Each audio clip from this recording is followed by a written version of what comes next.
So we're starting our analysis of number theory.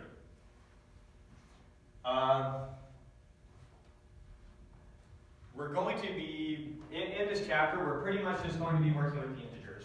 And we've already done a lot of stuff with the integers. We've added integers together and proved things about that. We've subtracted integers from each other and we proved things about that. We've multiplied integers together and we've proved things about that. But what we haven't done is division of integers. And you came across this problem clear back when you were in 3rd grade. When you were a little 3rd grader, someone would ask you, what's 9 divided by 3? And you'd say it's 3. But then when they said, okay, what's 10 divided by 3? You'd say, that doesn't work. Why would you say that doesn't work? Because 10 isn't divisible by 3. Because 10 isn't divisible by 3, or 3 doesn't go to 10 an even number of times. But you know, later you find out, what's 10 divided by 3? You were told it was 3 with a remainder of 1. Something like that, right? That 10 divided by 3 is equal to 3 with a remainder of 1. Nice and simple, right? This is the heart of what this theorem is going to say. So the heart of what this theorem says is that if a and b are integers with b greater than 0, b is going to be what you divide by. We're going to be taking a divided by b. That's what we're going to be doing. Okay? So you know that 10 divided by 3 is equal to 3 with a remainder of 1. The way that we're going to be encoding that information is we're going to say 10 is equal to 3 3's with a remainder of 1. This part right here we call the quotient. This part we call the remainder. 10 divided by 3 has a quotient of 3 with a remainder of 1. You good with that? Nice and simple. So when you have two integers a and b, we want b to be positive. That's the one you're dividing by. Then there exists two integers q and r. Q is your quotient, r is your remainder. There exist two integers q and r such that a equals qb plus r. A equals your quotient times what you were dividing by plus your remainder. Make sense? And our remainder is always going to be a positive number. For example, when I said 10 divided by 3 equals 3 with a remainder of 1, I did not say 10 divided by 3 equals 4 with a remainder of minus 2. Even though 4 times 3 minus 2 is 10. So our remainder is always a positive number. And our remainder is always less than b. I said 10 divided by 3 was 3 with a remainder of 1. I didn't say 10 divided by 3 was 2 with a remainder of 4. Because you can still get another 3 out of that. So your remainder is always smaller than your b when you're dividing by. But it's always a positive number. You good so far? Hopefully this is feeling pretty simple. Now, we're going to prove that there is only one pair of integers, qr, that satisfy these conditions for any given ab. So if you choose an a and b, there is one and only one set of integers, q and r, such that a equals qb plus r, with r between 0 and b. Okay? This should be really intuitive when we're dealing with positive numbers. It's when a is negative that it's going to be a little bit counterintuitive, kind of like when we had to do mod with negative numbers. So let's look at examples real quick. So 23 divided by 10. What's 23 divided by 10? 2 with a remainder of 3. So 23 is equal to 2 10s with a remainder of 3. Notice 3 is between 0 and 10, the thing that we were dividing by. Alright, let's do another example, this time negative.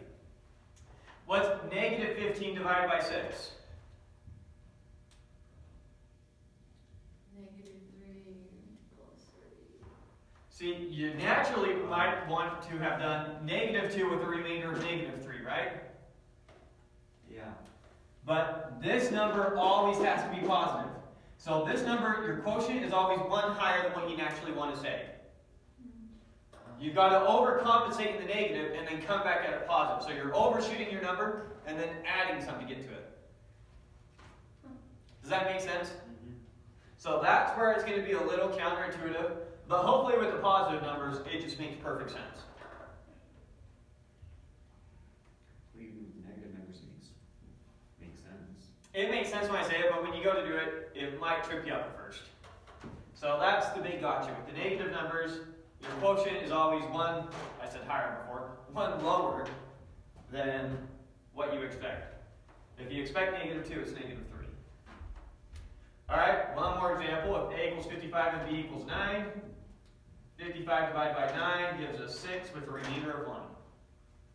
Pretty straightforward? So that's what this theorem is saying. It's saying you picking two numbers, A and B. There's one and only one set of integers, QR, in this case 2 and 3, that satisfy this condition and this condition.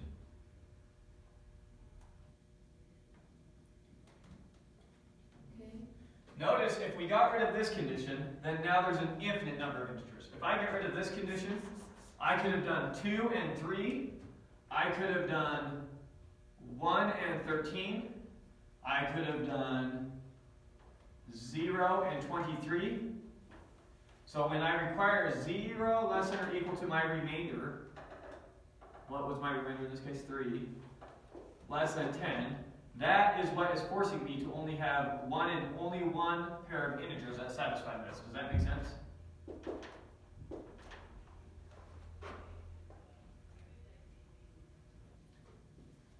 Good? Well, when you don't respond, I don't know if it's because it's real easy or you're just not getting it. Okay, furthermore, we are going to introduce two operations. So we don't have divided by in the integers because what's the answer? You can give two numbers for the answer? Doesn't work. So when we do 23 div 10, this gives us the quotient. It gives us whatever the q would have been. So 23 divided by 10 is, 23 div 10 is 2. The other operation we have is mod. And this is very much related to the other mod that you've seen. When we do 23 mod 10, this is asking for the remainder. So 23 div 10 gives you the quotient. 23 mod 10 gives you the remainder. So this, when I have, the definition of it would be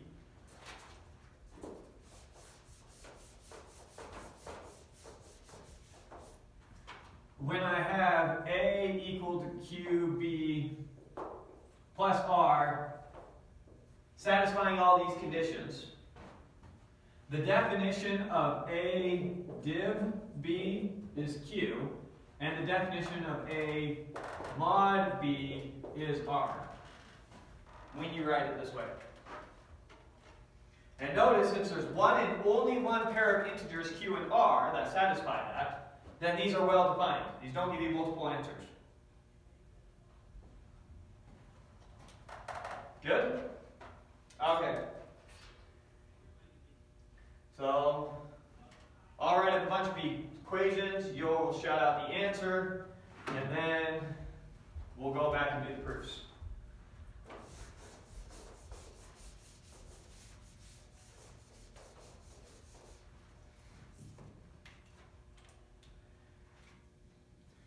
All right.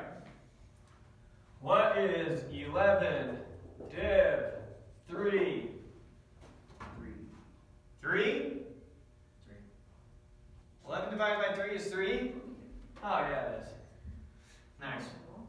What is 23 divided by 10? 2. What is negative 37 divided by 5?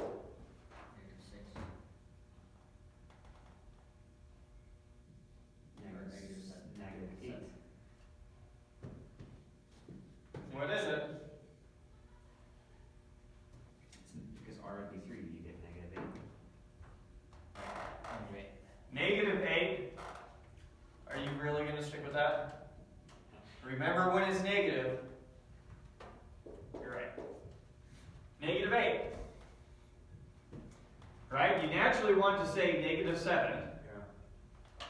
then subtract 1. Negative 8, overshoot it. Let's do some more. Now it has mods. We can just make up something. But let's really quick do all these now and switch it out with a mod. What's 11 mod 3? 2. 2? Yes. Yes. 23 mod 10? 3. 3. Negative 37 mod 5? Also 3. Also 3.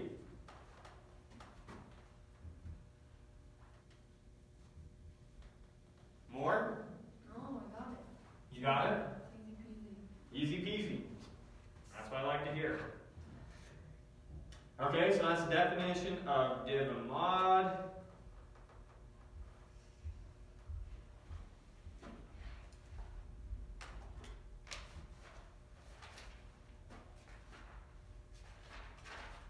Oh, and then this will be one of your homework assignments, but then the way that we define mod here, here's something that you're going to prove. You're going to prove that A congruent to B mod n, you remember what that means? N divides A minus B. N divides the difference of these two numbers. You're going to prove that this is logically equivalent to A mod n is equal to B mod n. And that's why I told you in the beginning, when we first came over this, I said one of the ways you could think about it, one of the ways that you could think about this is do A divided by B, you divide these both by n, and if their remainder is the same, then this is true. If the remainder is not the same, then it's not true. That's exactly what this says. Is the remainder when I take A divided by n equal to the remainder when I take B divided by n? Remember, mods of the remainder. So you're going to prove that these are logically equivalent, and hopefully this already makes intuitive sense. It's one of the ways we've been thinking about it already. And that's the reason I try to get you thinking about it that way earlier, is because we mostly deal with mods now, number theory. Mod's not going away. Div's not going away. Okay? So that's the chapter. That should be enough to get going on your homework. And then I'll write out this actual proof that we're going to do of this. Because, like I said, this proposition is just absolutely fundamental to all number theory that we're going to cover in this class. What exactly is number theory? Number theory, studying the properties of numbers in arithmetic.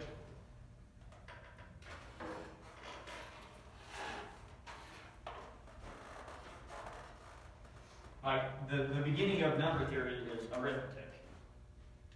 That's our number theory. Number theory and Is it proving? geometry are the two oldest fields of math. All math is proving. Well, I'm saying, is number theory proving will be in arithmetic? Arithmetic, you're doing proofs when you're doing arithmetic. You just don't think about it that way. Okay. When you do a basic algebra, you're following rules. When you were solving an equation, you were proving something. You were proving that what you started with is equal to what you end with. Equations are a way of doing a proof. Okay. If this equation is true, then this one's true, then this one's true, then this one's true, then this one's true. It's just that equations, it's so easy to follow the logic of what's happening, we don't bother being verbose about it. So, you're always proving. In this class, are we going to go over more about the really fundamental stuff, like what a number is, how to define it? We won't get to definitions of numbers, at least not in the book. I'll probably do that at the end. During our last class? I'm not sure what to do after this chapter yet. Is it not? It's on the syllabus, isn't it? Is it? I don't know. This is the last chapter we covered last year, so. Tell me that syllabus. What did I do next?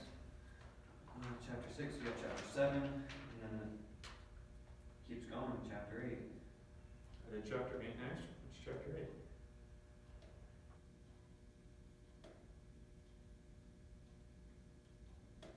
Algebra? Oh. Chapter 8, chapter 9. Just go to the end. How many chapters are there? So we don't go over first, we don't go over. We don't do anything with partial ordered sets now. And we don't necessarily have to follow the schedule hard if we don't want to. If you guys want to pick chapters that you'd rather do, I'm fine with doing whatever chapter you want. I don't know what the last chapter is, that looks really cool, but I'm not sure. Chapter 10, it goes through dimension and lattices and stuff. And that looks cool, but I don't know exactly what any of those are. Well, what's the name of the chapters? I don't know. Graph theory? Doesn't say. Partially ordered sets. Is that the name of the chapter? Yeah. Okay. We might not be able to do, I guess we kind of need to keep track of dependency. What's chapter 9? That's probably graph theory because it looks like you need graph theory for that. Oh yeah, it is graphs. So, So it's either, so it's kind of what a choice between graphs and partially ordered sets. well, I think graphs is a prereq for partially ordered sets. That makes sense. So we can do graphs and then move on to partially ordered sets, or we can do algebra. I'd like, I don't know, I'd like to do algebra. I think algebra is the whole one to do. Anyways, back to where we were.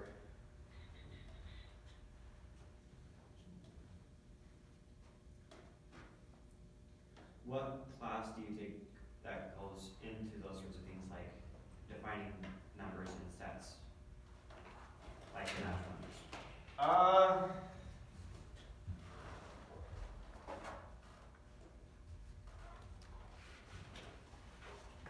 Kind of depends. I mean, I've seen some people do that in an analysis course. An analysis course is typically what you do.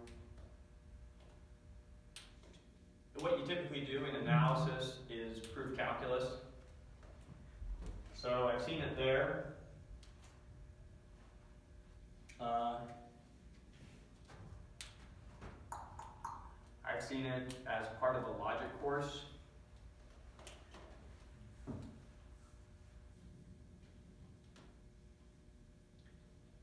But I've never seen just like a foundations of math class.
0. Okay.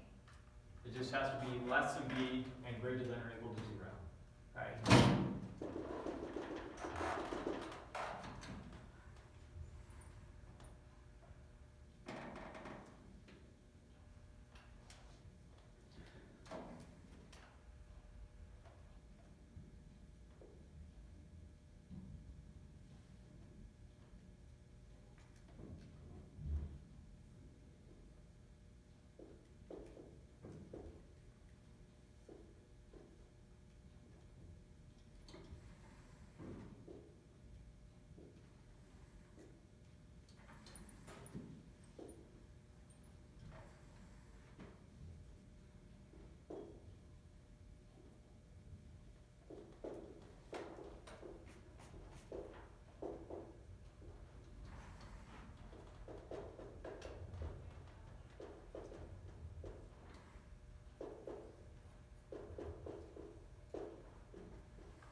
That doesn't make sense.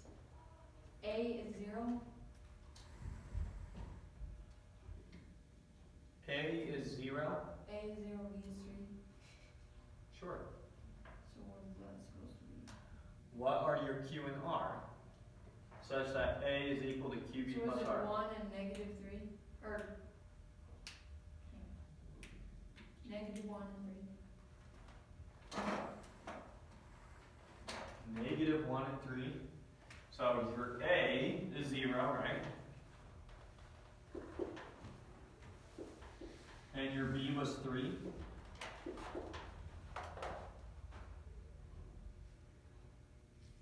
is negative 1. No. It's 0, so it doesn't matter. It does matter. It has to satisfy this condition. 0 less than or equal to R less than B. What's your B?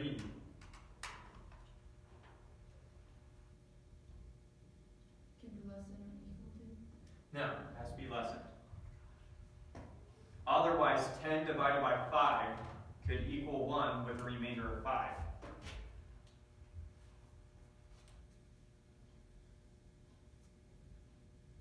So what is it? It's 0 and 0. Why? That's the stupidest problem I've ever seen. Those are the only two integers you can put here and here, satisfying this condition.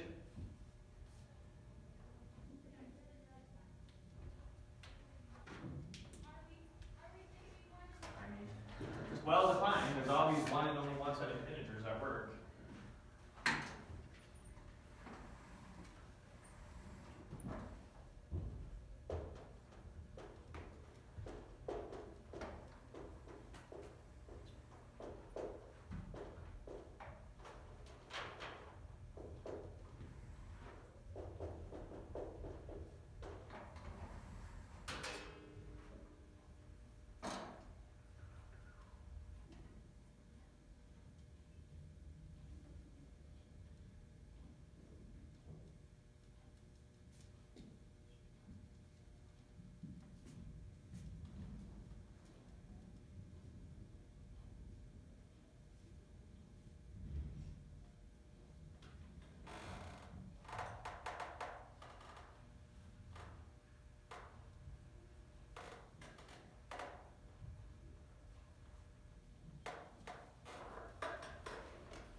3 lines mean?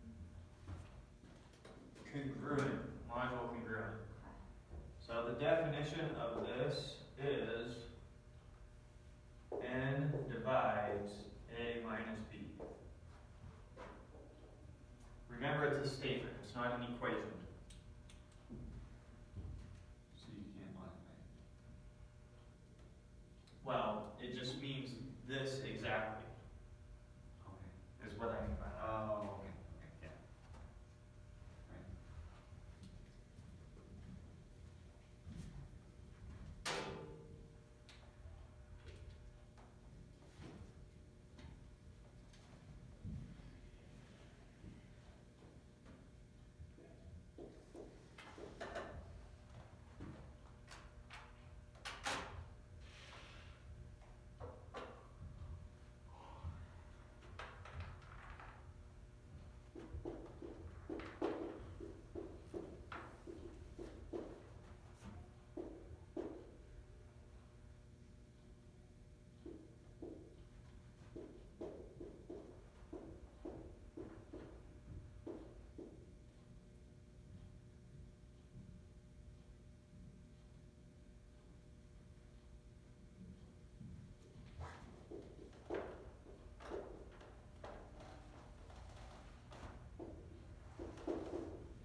Let's really quick go over these proofs. Before class is out. You ready? Ready? Okay. So remember what the theorem says. If we have two integers with b greater than 0, we're proving that there exists q and r, a unique set of integers q and r, such that a equals qb plus r, and r is greater than or equal to 0 but less than b. So there's only one pair of integers q and r that satisfy these two conditions for any two integers a, b, where b is greater than 0. Okay? Here's how we're going to prove this high level. First, we're going to prove that there's an r that satisfies this, and a q that satisfies this, and then we're going to prove that they're unique. Okay? So here's how we're going to start. So, sorry, I should have started by saying let a and b be integers with b greater than 0. That should have been my first line here. So assume that we have a and b where b is greater than 0. And now we'll get to this line. So I'm going to make a equal to the set of all possible r's with no restriction. Notice that if a equals qb plus r, r is equal to a minus some integer times b. Do you see what this is? How this is all the possible r's? Let's try an example to decide real quick. If I have a is equal to 10 and b is equal to 3, then I have r is going to take the form of some integer k. I'm going to have 10 is equal to some integer k times 3 plus r, right? Well, we'll just write how we have it. Q. You go so far? Okay. So rewriting that, that's r is equal to 10 minus q times 3. So I'm looking for, the way that we're doing this is we're taking all the integers here, and they're spitting out values here. We're just plugging in every possible integer. Okay. R is going to be one of the things, one of those values. But there's tons of values that I can get out of this, right?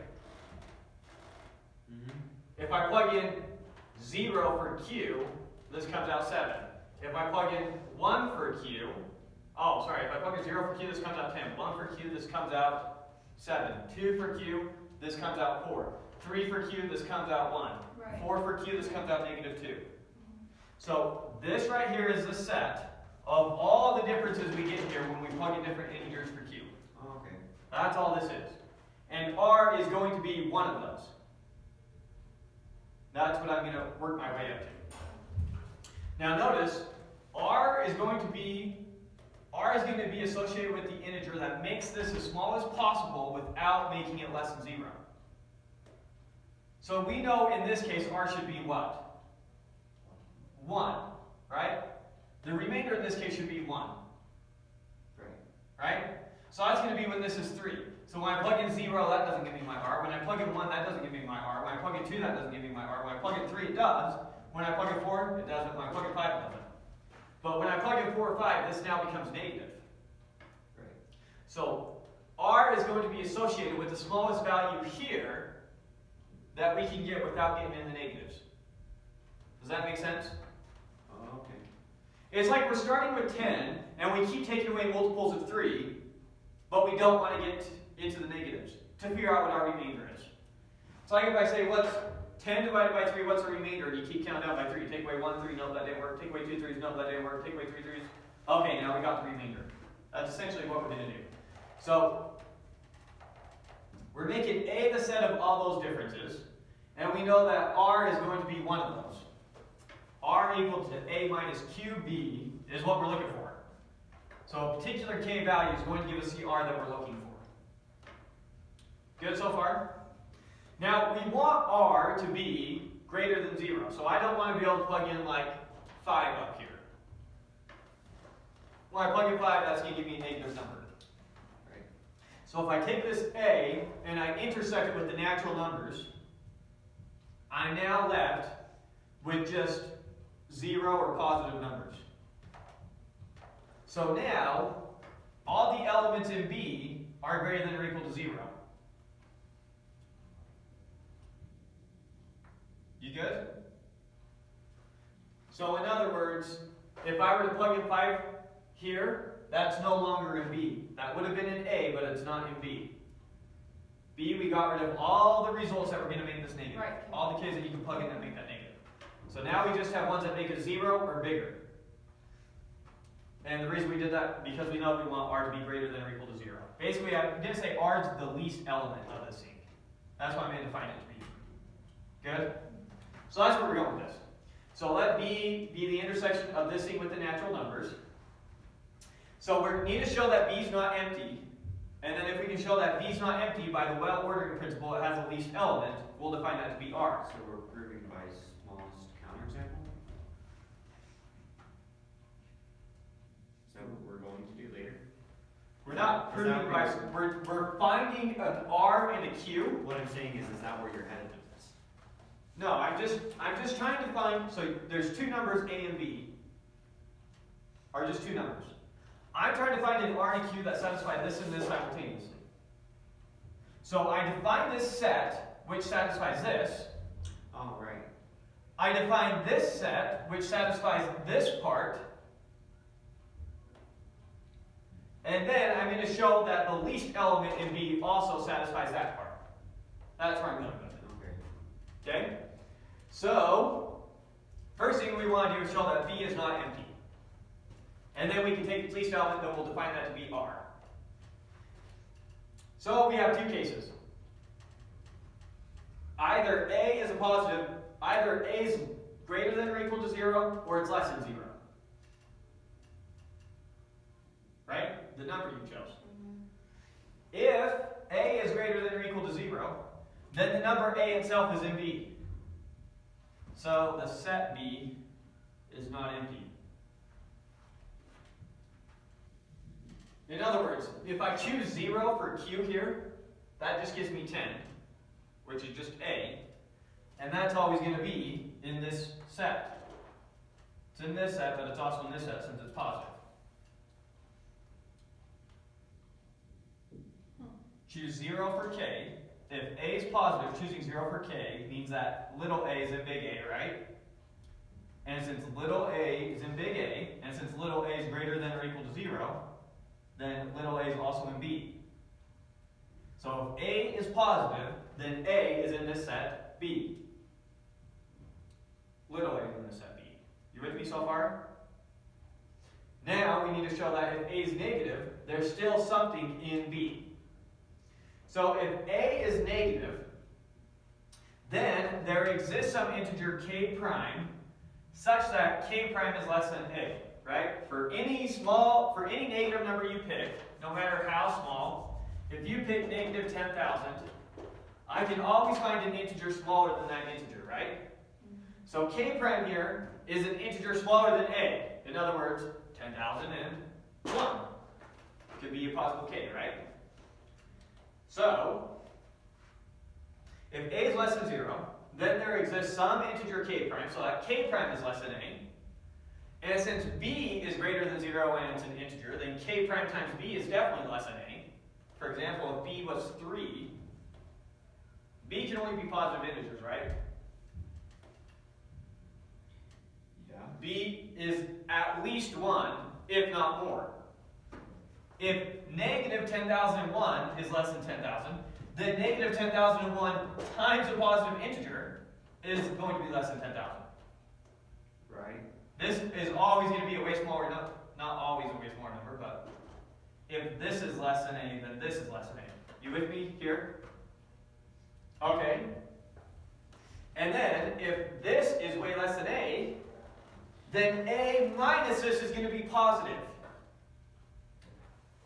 Negative 10,000 minus negative 10,001 is a positive number. If I take a negative number and I subtract a smaller negative number from it, I get positive. Are you with me on that? Okay. Negative 9 subtract negative 10 gives me a positive number. So a negative number minus a bigger negative number is going to be greater than 0. Sorry, minus a smaller negative number. Smaller meaning further down the negative end. Negative 10 is smaller than negative 9. You with me on that? It's a little weird because we're in the negative, so you just got to switch your brain into it. We know that this is a smaller negative number than this. For example, negative 10 is less than negative 9. Since negative 10 is less than negative 9, then negative 9 minus negative 10 is greater than 0. Okay. Is that clicking? I got it. There we go. It's always a little counterintuitive when you're dealing with the negatives. So that's what we're saying here. So let's recap this again.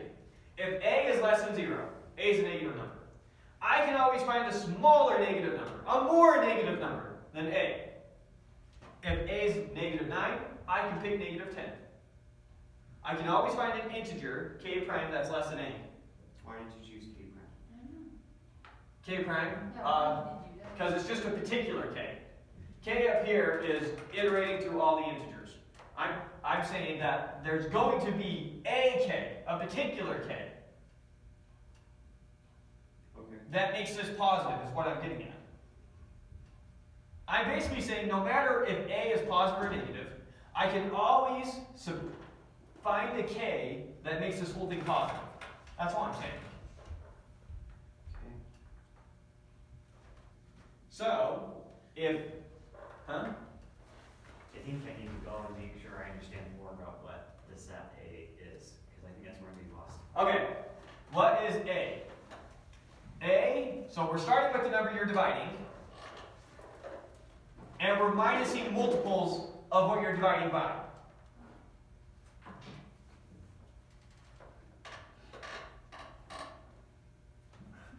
So, if A, let's write out an example real quick. Give me a number A. 17. 17. Here's A is 17. Give me a positive number B. 38. 38. Is that what you said? Okay. So now let's write out what A is. The set A is equal to the set of 17 minus K times 38. Sorry, I did it backwards, but all right, same way I have that here. Minus 38K for all integers K.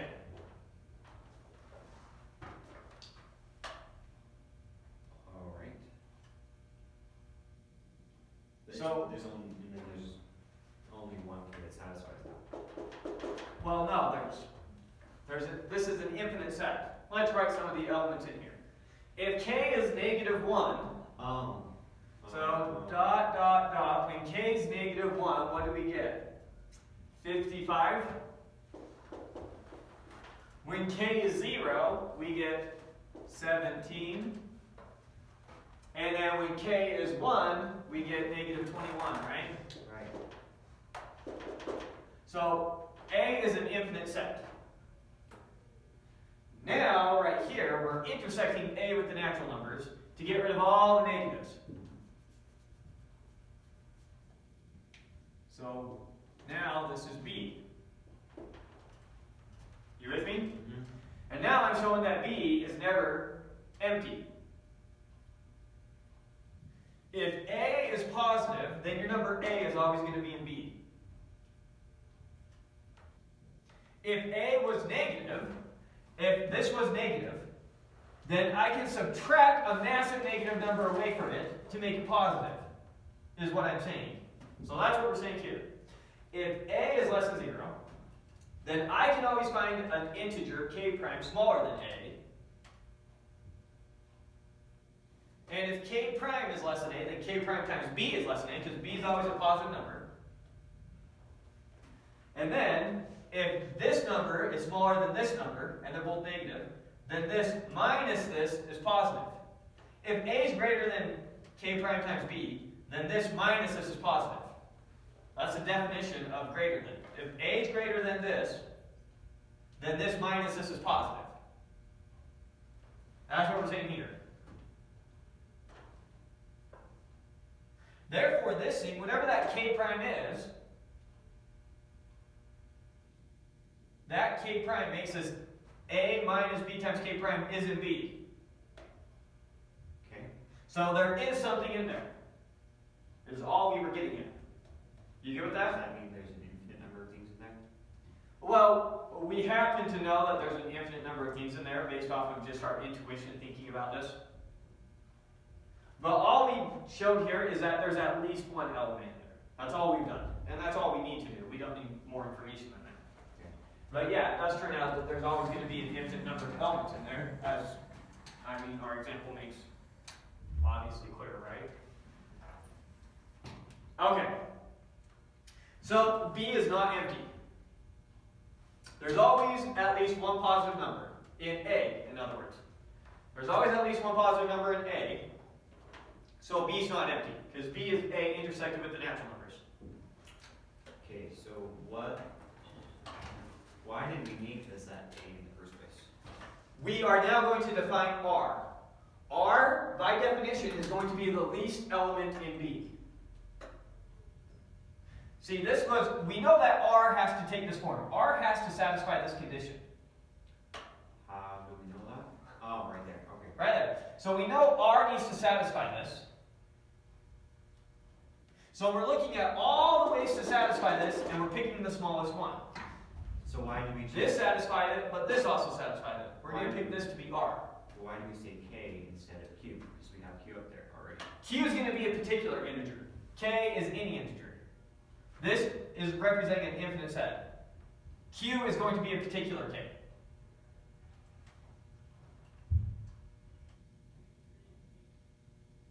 Okay. You good? It's like when you use x naught versus x. X naught versus X. Do we not do that in this class? What does that mean? When you're marking points on a graph. So when you say f of x equals x squared, you're talking about, in general, this is the equation. But then when I say f of x naught equals x naught squared, that's usually talking about a particular value. Yeah, we never said Okay, I'm sorry. That's common notation that I guess you're not used to. But Q is going to just be one of these K's. K is just going through every integer.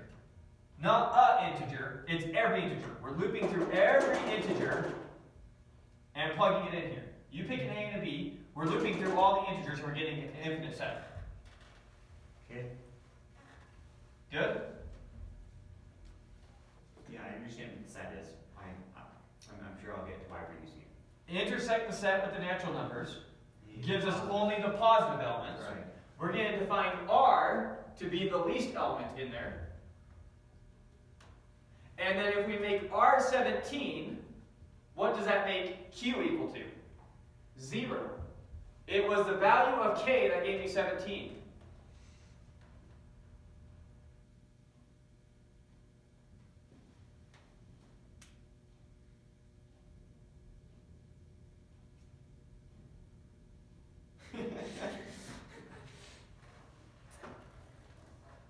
Do we need to go back to A?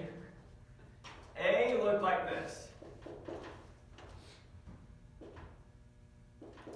Right. And it has infinite elements in there. Okay. B was we're only going to look at the positive elements. Right. Now, this is what we get when K is -1. This is what we get when K is 0. This is what we get when K is 1. Which one of all these values is going to be our R? 17, the least non-negative number, is going to be our R. What was the K that gave us this R? 0. That's Q. Okay. Q is the K that gave us our R. Okay. Is that clicking? That makes more sense. One more time? Yeah. Okay. Are you good with this is the set A? Now, these were the numbers he chose. A equals 17, B equals 38. So 17 divided by 38 is 0 with a remainder of 17. Right? So here are, Isn't it 1? no, Oh, A seven. divided by Oh, B. right. sorry. Is that why you've been getting confused? No, I just realized, sorry. Okay, so we know that R has to satisfy the equation A minus QB. R is equal to A minus QB. So we know that R looks like this in this case. Now you know that the R we're looking for is when K is 0 for our particular case. But so far, all we're saying so far is we know that R is going to be in the form 17 minus 38 times something. We know it has that form. Because R is equal to A, which is 17, minus Q, some integer, times B, 38. You with me? Yeah. So we know that R has this form. So we're just writing out all the possible integers we could get for any K.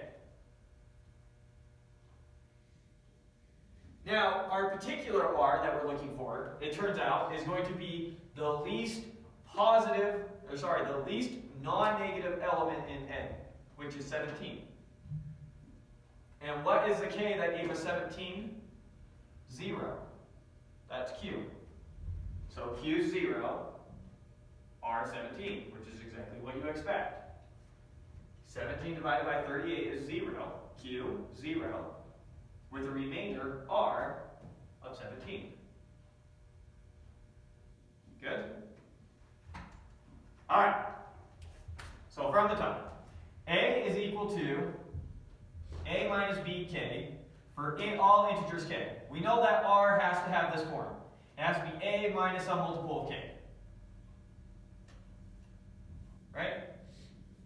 We also know that we want R to be greater than or equal to 0. So take A, intersect with the natural numbers. That gets rid of all our negative numbers.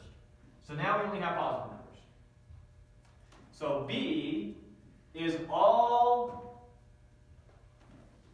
the integers of this form that come out greater than or equal to 0, right?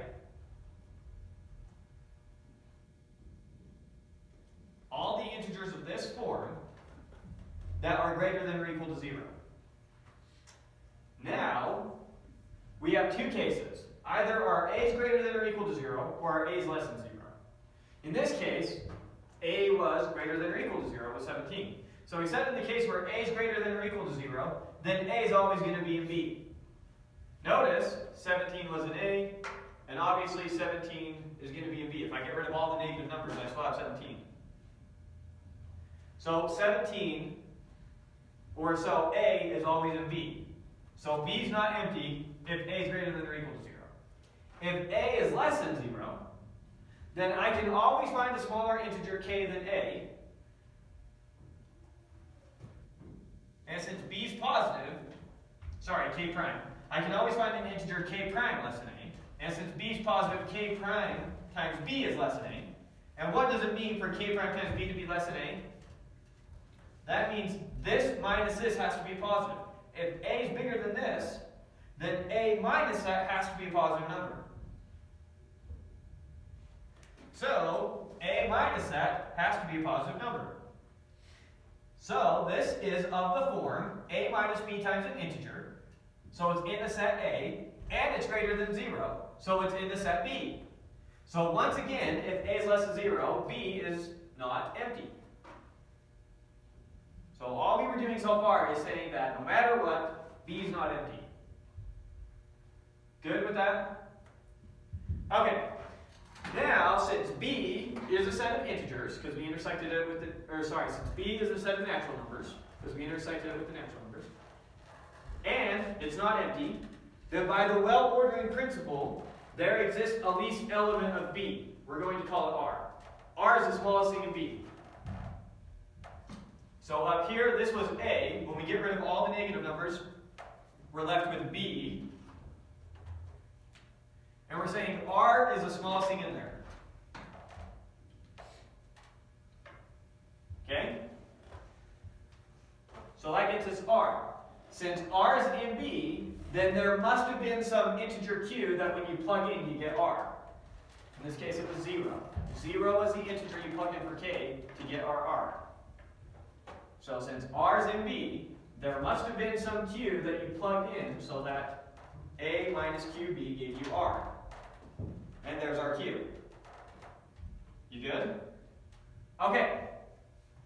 So, since r is in B, then naturally r is greater than or equal to 0. The last thing that we need to show is that r is less than B. That's the last part of this. Well, then we need to show it's unique. But we're showing that there exists a Q and an R such that A equals QB plus R and 0 is less than or equal to R is less than B. So we found the Q and the R, and we know that R is greater than or equal to 0. Next thing we need to do is show that R is less than B. Whatever the least element is in this set, it's less than B, as in little b, sorry. I'm not specifying which B I'm talking about. Less than the B you chose over here. So now I need to show that the least element in this thing is smaller than this number. That's what I'm doing next. So we're going to do that with the small proof by contradiction. Assume by way of contradiction that R is greater than or equal to B. So R was equal to A minus QB. That's what it was. And we're saying that's greater than or equal to B. Right? I'm going to define some new number, R prime, to be smaller than R. I'm going to take away an extra B. So R was A minus QB's. I'm going to make R prime A minus Q plus 1B's. I'm going to get rid of one more B. You with me? The only difference between R and R prime is I took away another B. Okay, why are we doing that? We're going to do, remember, R was the smallest thing in B, by definition. I'm going to show that R prime is also in B. Contradiction. Assume by way of contradiction that R is greater than or equal to B. I'm going to show that leads to R not being the smallest element in big B. Remember, we defined it. We defined R to be the least element in big B. I'm going to show that if we allow R to be greater than or equal to B, then that means that there's a smaller element, R prime, in big B. And so this can't be true, so this has to be true. Oh, okay. Follow the logic there? Yeah. Okay. So, we know that R is equal to A minus QB, and we're assuming it's greater than or equal to B. Then we can define a new R prime. We make it smaller, we subtract another B. Remember, B is a positive number. So if you subtract an extra B, it's going to be smaller. So A minus, well, so that's our definition of R prime. Now I'm going to substitute what I know A is. What's A equal to? A is equal to QB plus R. You see that? Did we define B to be a positive number over there? Yes, B is a positive number. Okay. I said I forgot to write that line 1, Right. but yeah, so B is a positive number. So I know that R prime is smaller than R since I subtracted an extra B.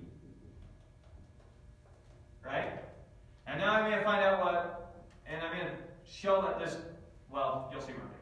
So R prime, I define to equal A minus Q plus 1B. Substituting in this A, using this equation, gives me this. So substituting A gives me QB plus R. You get on that? Mm-hmm. A is equal to R plus QB. So I'm substituting it for A, and then we still have, and I distribute it, minus QB minus B. You good with how this is this? Distributing, we get Q times B plus B, and then make them both negative. So you're good up to here? Okay? So now just do the algebra. Positive QB and negative QB, those cancel out, and we're left with R minus B. And we know that R minus B is greater than or equal to 0 because R is greater than or equal to B. If R is greater than or equal to B, then their difference is going to be greater than 0. Geez, this is taking a while.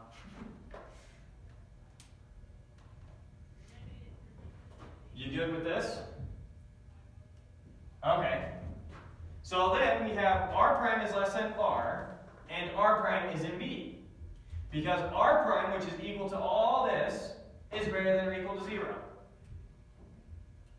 So we showed that R prime is greater than or equal to 0. So, right, R prime is And equal to R- R minus B, right? R prime is equal to A minus an integer times B. R prime is greater than or equal to 0. And R prime is less than R. That doesn't work. So basically we got R prime is in B, and R prime is less than R. That doesn't work, because R is the least element of B. Oh, right. And it's in B because it's greater than or equal to 0. Yeah, it's in B because it's greater than or equal to 0. And And it's of the form A minus an integer times B. it's less than R because you have to take away B to get it. Yeah, we define it so it would be less than R intentionally. Okay. So there's our contradiction. So that means that R greater than or equal to B is impossible. So R is less than B. Okay, so we've now found Q and R that satisfy this condition. Now we need to show that there's only one set Q and R that satisfy the condition. So we prove that there exists Q and R such that A equals QB plus R with 0 less than or equal to R less than B, but it remains to show that they are unique. So we're going to assume by way of contradiction that there exists Q and R and Q prime R prime such that both of those satisfy those conditions and they're not equal to each other. Right? We're going to assume that I can find two different sets of integers that satisfy this and show that leads to a contradiction. Okay. So assume Q and R satisfy it, and Q prime and R prime satisfy it, and QR and Q prime and R prime are not the same numbers. You with me? Mm-hmm. Okay. Well, we know that QB plus R equals A, and Q prime B plus R prime equals A, therefore they're equal to each other. Right. Which means, if you move the Q's over here and the R's over there, you get B times an integer equals the difference in R's. You good with that? I'm moving the R's to that side, the QB's to this side, and factored it out of B. That's all I did. This means that B divides the difference between R prime and R. Right? B times something equals R prime minus R. So B divides it. But what's the biggest difference between R and R prime can be? I know that R and R prime both satisfy this condition. So the biggest the difference between them can be is B minus 1. Okay. Right? If I know that, if I tell you there's two integers that satisfy the condition R prime, 5. If I know that R and R prime are both integers between 0 and 5, the biggest that the difference can be between less than or equal here is 4. It could be 0 and 4. That's the biggest the difference can be between them. So the biggest the difference between R and R prime can be is B minus 1. So there can't even be a B between them. Oh, right. So remember, B divides their difference. You can't even get one B, so it must be 0 B's.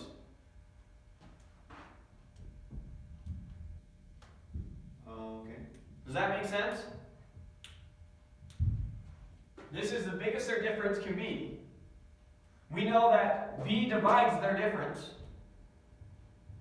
The only way that both those can be true is if their difference is 0. Well, then wouldn't they have to be the same number, correct? Right. So then it's 0, which gives you that they're the same number. Right. And if they're the same number, then that means QB plus R equal to QB plus R prime. If the R's are the same, then get rid of R from both sides gives you this. Divide by B gives you this, and the Q's are the same. Contradiction. Right. Our R's and Q's can't both be the same. Therefore, Q and R are unique. All right. Okay, so that's the big proof that's a part of this problem. Try and power through these. Every integer is even or odd, but not both. We already proved in proposition 20.3 that no integer is both even and odd. So now let's prove that every integer is either even or odd. Didn't we already do this? We didn't prove that every integer is either even or odd. We just proved it can't be both. So now let's prove every integer is either even or odd. Let n be an integer. According to the theorem we just did, there exists unique Q and R such that n equals 2Q plus R, where 0 is less than or equal to r is less than 1. Does it have an exclamation point? Yeah, that means unique. There exists unique. Have I not done that, said that Not yet, before? Not yet. Sorry, that's unique. There exists unique. The exclamation point means unique. So there exists unique q and r such that n equals 2q plus r, where r is in between 0 and 2. Whatever that means, right? Oh, right. So r is either 0 or 1. If r is 0, they're even. If r is 1, they're odd.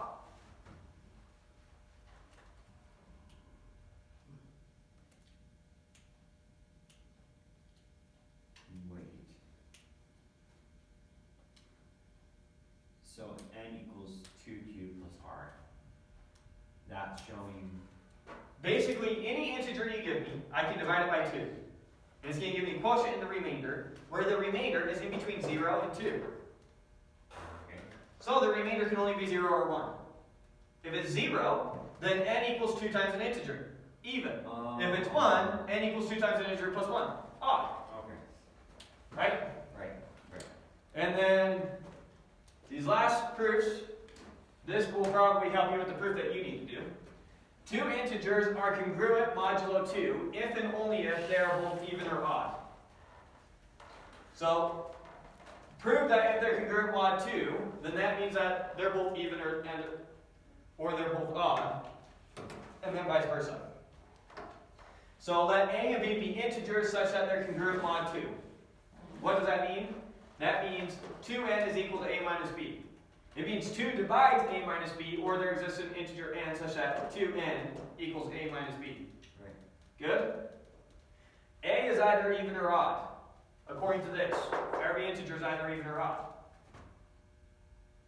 If a is even, then 2n is equal to, replace a with 2k since it's even.